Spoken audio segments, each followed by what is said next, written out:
Nebraska finally loses. A couple of ranked teams survive on the road, and Purdue loses again. We'll get into all this and more coming up on Hoops in 5, your 5-minute college basketball show. I'm your host, PJ Glasser, and let's get started.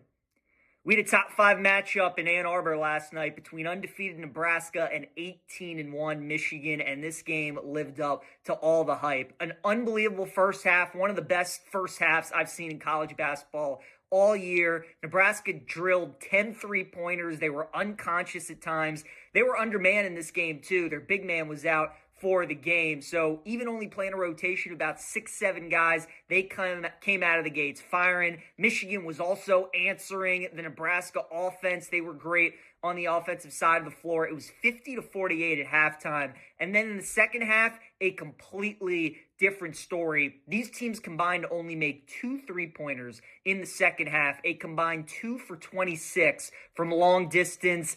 Great defense, good rebounding as well. The refs were letting them get away with a lot of contact, but you really saw why Michigan is one of the top teams, if not the top team in the country. In the first half, they can play a game 1 to 50. In the second half, they can play a slugfest and find a way to just claw and scratch and get a victory, as you see here at the end. Nebraska trying to tie the game and send it to OT with the Sam Hoiberg 3-pointer. Doesn't go. Michigan survives at home, but I think Nebraska showed all of us they are for real, and they could make a run in March.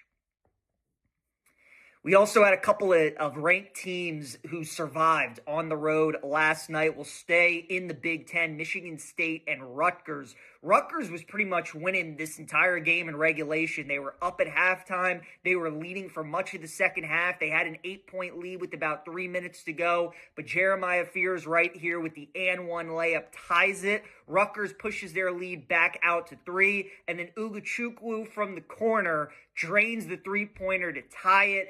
That would send it to overtime, and in overtime, Michigan State takes care of business. Another OT game we had was in the ACC between ranked Virginia and Notre Dame. This was a wild game. We'll pick it up late in regulation as you had a couple of 3-pointers from Sam Lewis from Virginia knocking this one down, and then Cole Serta, who led everybody with 34 points last night, drills this triple from way downtown. Game would go to overtime. Overtime wasn't enough to decide it between these two teams. Sam Lewis with a wild 3-pointer here. The guy who hit one in the end of regulation hits another one to send it to double OT. In double OT, Virginia would get the win 100-97. That was the game of the night last night in South Bend.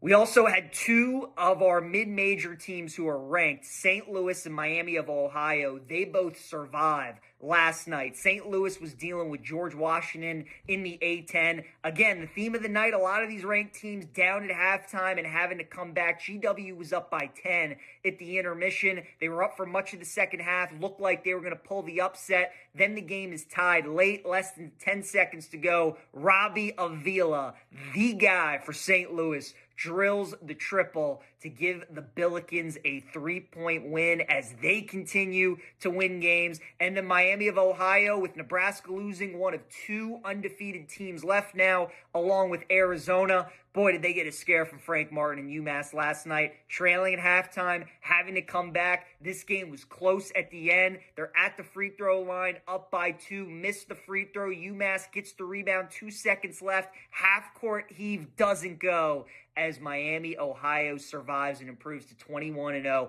3 straight games now. Miami of Ohio has survived, but they found a way to win the game.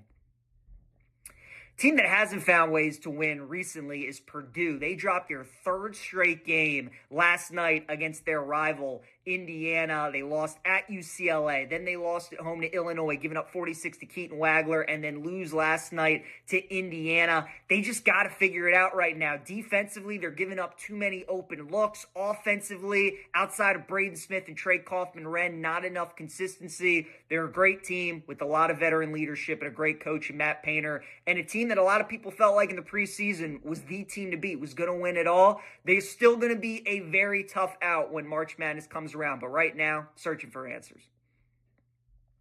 UConn and Arkansas also got some tight wins last night, and Bama and Vanderbilt with some blowout wins in the SEC. Tonight's action, Tennessee takes on Georgia. Texas is at Auburn, and you have Florida and Houston in action as well. My best bet for tonight going to be Mississippi State plus 6.5 against LSU. Both of these teams really struggling. Mississippi State has lost 5 in a row. LSU 6 of their last 7. But these are the kind of games. Both of these teams are used to being underdogs. LSU especially.